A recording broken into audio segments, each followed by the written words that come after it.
In a rural Minnesota town in the 90s, most Sundays you'd find Matt sitting in a ditch, waiting.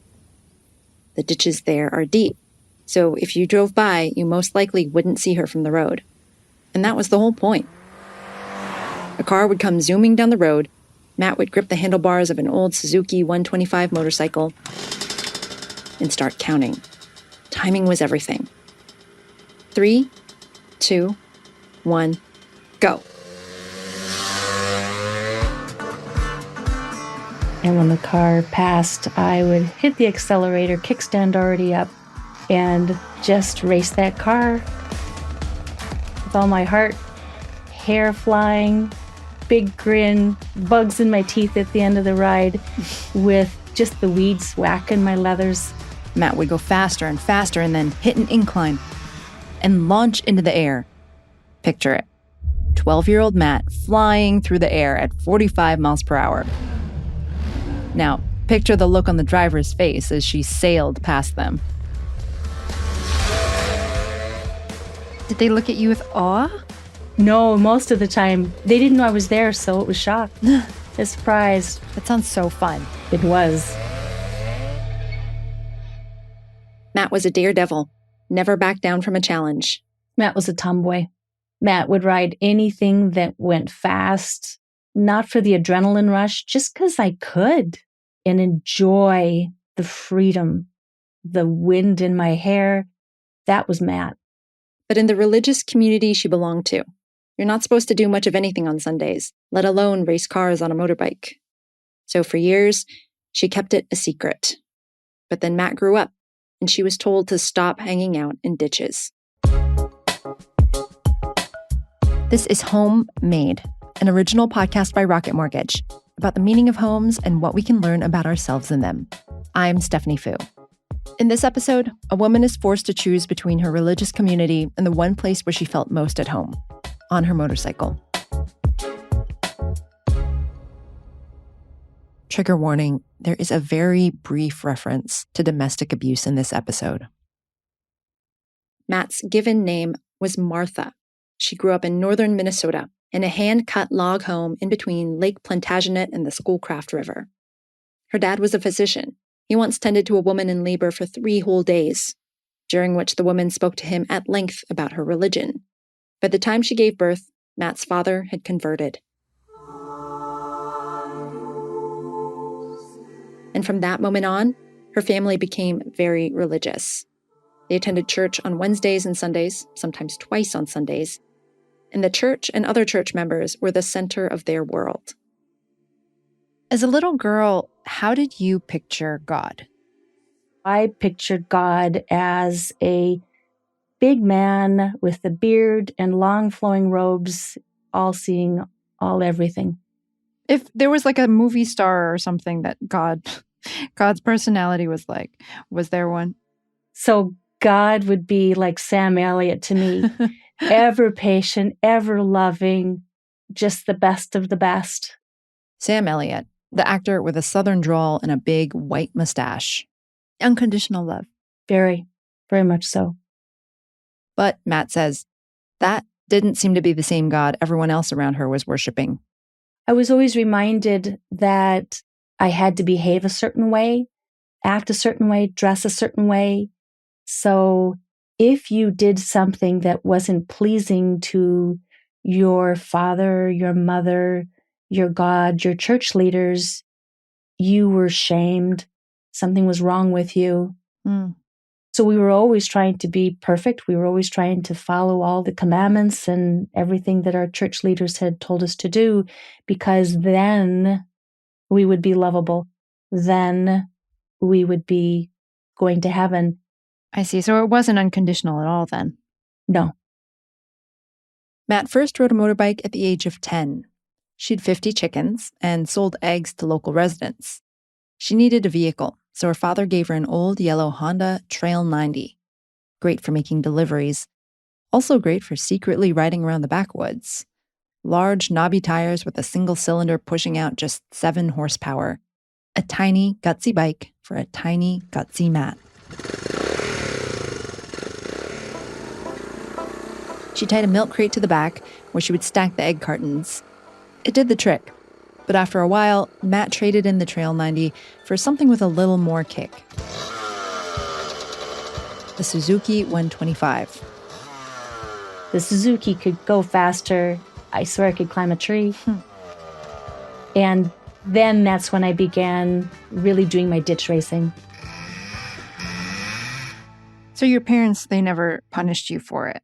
I didn't tell them about the racing because they didn't want me riding on Sundays. When Matt turned 12, she took things to the next level. Racing boys. If I cut my hair short, tied my boobs down, and with my helmet on, they might not know I was a girl. And they would let me race them. What was one of your, most badass races, I guess? A super cool race that I remember. We would start at the crossroads, and we would race up to the top of the hill. And one of these times, off I came, off the throttle, and I remember going up and over the hill, clearly won. And I just kept on driving. Just kept on riding, stood up on my pegs and fist pumped. It gives me goosebumps to this day. Glad you asked that question. I haven't had that memory in a long time. Man, so you were so good you didn't even need to shove it at anyone's face. You were like, yeah, I know I'm the best. It wasn't about a competition with other people. It was all about me and the discovery of my strengths. And that had not been pointed out to me as a young woman or a young girl. Right, because women weren't supposed to have strengths necessarily. No, when I was little, because I had been taught and trained, my goal in life was to grow up and be a wife and a mother. That is what I pictured me as a grown-up. So it would be me fulfilling the roles that my church had put out and my parents had put out for me. So, were you good though? Did you win a lot? Yeah, I think I won almost every time. Okay, you're so humble. It was fun. But then it was time for other things. Was there a moment of saying goodbye to the bike? No. It's like the dog left on the porch when the child goes off to college and the child doesn't even look around. I did not realize I was leaving that great love behind. Matt left the motorcycle behind in a friend's barn. And she went to a religious college where the rules were strict. No alcohol, and she had to wear a dress to take tests. So what was your relationship with religion in college? Obviously this was happening all around you, but were you embracing it? Were you chafing against it? I was embracing it because that's all I knew. And so I followed. I did what I was supposed to do. It was time to take her faith more seriously. At college, Matt fell in love with a guy named Greg. He was funny and quick, just like her. Lots of fun. Greg was also very religious, very traditional. So they married right away. And Greg, traditional as he was, said, drop this Matt business. Use your given name, Martha. Who was Martha like? Martha was a very good homemaker. Martha was submissive, never weak, but subdued. So did you become that image that you thought you would become when you were a little girl? I did. For a while, Martha rode a small scooter around campus just to get around. But Greg said proper women didn't ride motorcycles. He explicitly sort of forbade you to ride motorcycles? No, you didn't have to be that strong with me. Just say that's not a good idea and I'm okay. Because you wanted to be a good wife. Right. Despite Greg's rules, Martha loved her religious community. So when Greg later became a leader in the local church, she embraced her role as his supportive wife. We would pray together, we would sing together, we would study together. It was a family. The church was a family for me, and I enjoyed that sense of home and sense of friendship. Was there a moment where you or Martha that you missed Matt? No, I don't think there was a moment where I missed Matt. I believed I lived Matt to its fullest. I raced every ditch, everything I wanted to do. But I missed the freedom. I missed being able to make my own decisions. And I missed being able to have the autonomy in my own life. Right. I missed that. When did you first notice that there was something wrong with your husband? Probably around when we had our first child. We've been married about 7 years, and I began to notice that sometimes his reactions were unexpected. I would say one thing or do one thing, and he'd be upset about it. Like maybe that I hadn't used the right forks at the table. Salad fork versus a dinner fork. Something unreasonable, in my opinion.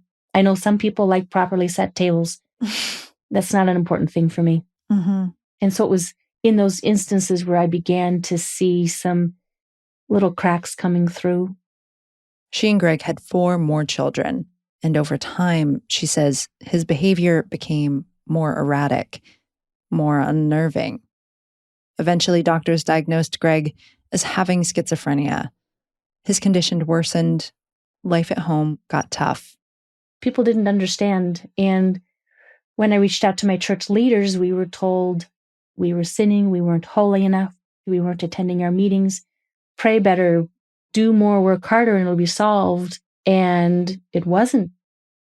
Everything came to a head on the 4th of July, 2008. They were at a party thrown for a bunch of homeschooling families. Martha's friend, the host, asked her to grab something from the second refrigerator in the garage. She walked in, and as her eyes adjusted to the dark, Martha could make out a motorcycle in the back corner. A big, shiny Harley. She couldn't resist. Just had to be near it. I'm sure I reached out a hand to touch it. Mm. And my friend's husband came out and he said, "You like motorcycles, let's go for a ride." And my first impulse was, "You're somebody else's husband. It's not proper to go on a ride with you." He says, No, it's fine. Let's go for a ride. And one of the first times I ever went to my husband and didn't ask for permission, I said, "I'm going to go for a motorcycle ride."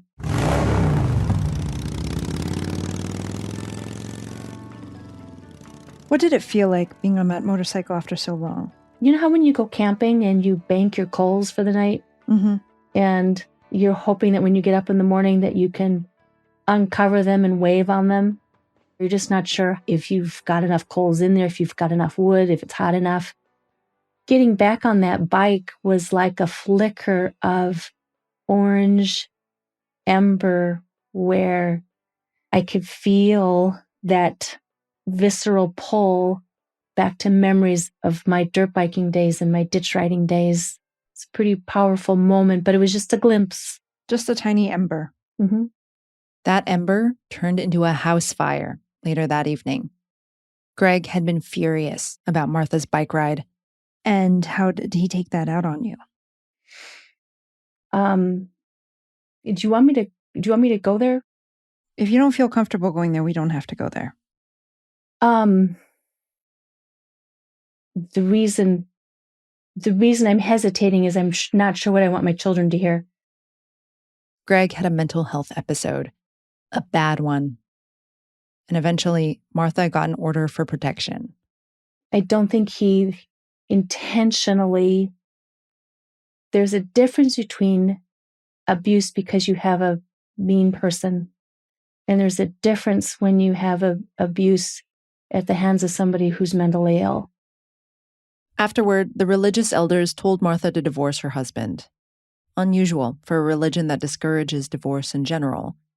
Martha was now a single mother of 5 children. But still, the elders expected her to maintain her church responsibilities and keep contributing money. I thought, well, what about me? What about my children? I need this money right now. And I was told, if you are faithful, if you are following what you're supposed to be doing, then you will be blessed. And I had done that my whole life, and look what had happened. I knew that I wasn't sinning. And I began to think that maybe what I had been taught was not the way for me. Years ago, Martha might have continued giving to the church, but after all she'd been through, she needed to make a different choice. I think it's really impressive that you knew deep down inside and you asserted the whole time, like, this was not my fault. Thank you. I was born in those ditches. That core. Tell me about the core. Do you think that core was Matt? Yeah, I do think that core was Matt. because Matt was the one that rode the bikes and tied the boobs down and was Matt. Matt knew who you were. Mm-hmm. In the end, Martha left her religious community. It felt sad because I loved my community and I loved the idea of so many things that were taught that I still carry through to this day. And so I felt like I was leaving behind a friend. She realized she was also leaving behind Martha. Martha was submissive and subdued. It was time for a change. Not many people get the opportunity to redefine themselves, recreate themselves from almost an embryonic state like I felt I was at. So Martha chose a new name, Mattie. Mattie, fun name. And the moment that came out of my mouth, I'm like, yeah, that just sounds right. That just sounds me. It's a combination of the old, the new, and the positivity. And my friends looked at me kind of like, okay, Mattie. And what does that feel like when you hear that name? I love it. It adds to the energy that I want to bring to my life every day. Do you remember a moment really empowering where somebody told you you couldn't do something you weren't allowed and you decided, no, I decide what I want to do now? It was when I bought my first car. I hadn't made my own purchases before. I hadn't managed my own money. I hadn't done my own taxes. It wasn't what I did. And how did that feel? It felt scary because I was worried about making the wrong decision. And it, to me, was a chunk of money. I think it was like $8,000. It didn't last a whole lot of time, but I learned the lessons that I needed to learn from it. And that felt good.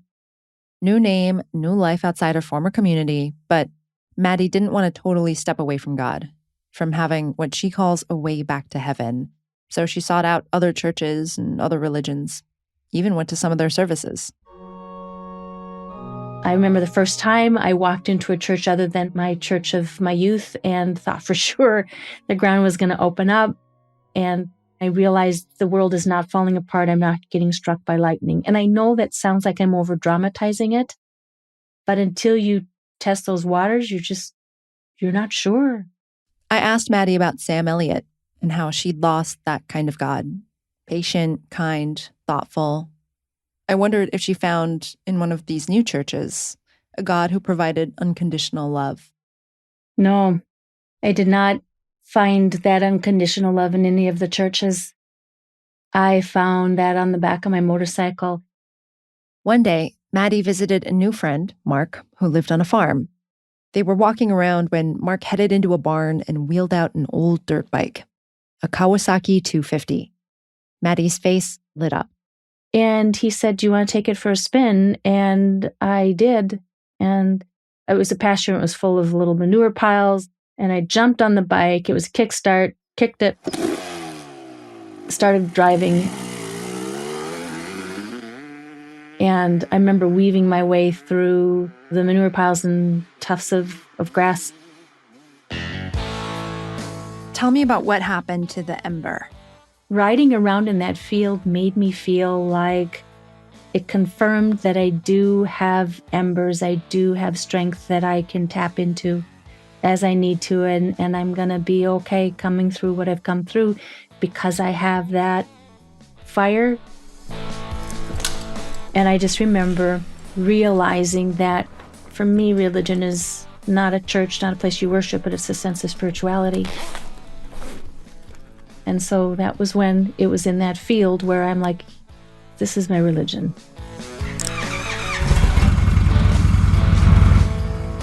Describe to me, I want to feel like what God on a motorcycle feels like.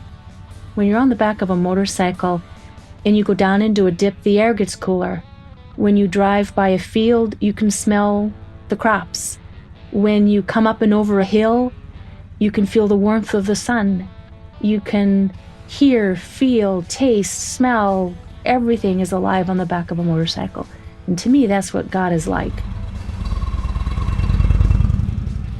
God is not about subduing or limiting.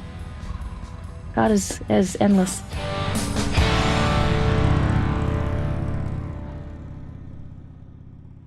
After the visit to Mark's farm, Mattie bought a used Yamaha 600 and taught herself how to ride again.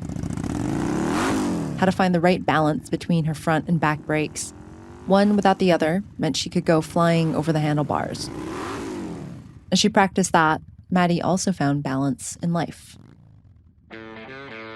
These days, she's free. Her 5 children are all grown up.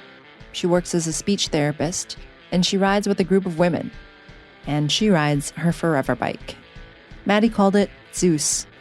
All right, Zeus, ready to go for a ride? A 2014 Indian Chief, a beast of a road bike. Zeus, father of all gods and humans. Have you had some meaningful realizations on the back of your motorcycle? I have. I have realized that nobody's telling me that, hey, you have to put your kickstand down, or you can't ride a big motorcycle because you're a woman, or we're going to limit you on where you go and what you see and what you do. So you were saying that what you missed all of those years was freedom. Mm-hmm.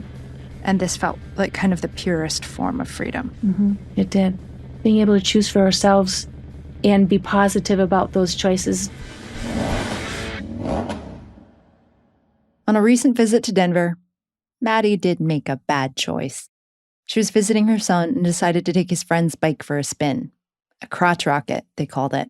Small and very fast. Mattie turned onto the freeway and started gearing up. That's when she saw a police car turn on its lights behind her. And then I realized I don't have my driver's license. It's not my bike. And so I thought, well, what if I try to outrun them? And I quickly opened it up. I think it was 6 gears. Then wound her out. Quickly put distance between myself and the lights in the background. Took the next exit and found my way back home. And pulled in and I said, thanks for the ride. I do not think I told him. So we should put this in the garage now. Mattie knew it was wrong, but there was something in that isolated incident that brought back that little kid hiding out in a ditch in rural Minnesota, sitting on the back of a Suzuki 125, the place she felt most at home. Martha probably would have been cheering from the sidelines, but probably would have not climbed on the bike for a variety of reasons. And Mattie would tell Martha, go on, get on the bike, you know you can do it. You've been listening to Homemade by Rocket Mortgage. My name is Stephanie Fu. You can reach us at rocketmortgage.com/homemade. Thanks for listening. Equal housing lender, licensed in all 50 states. NMLS ConsumerAccess.org, number 3030.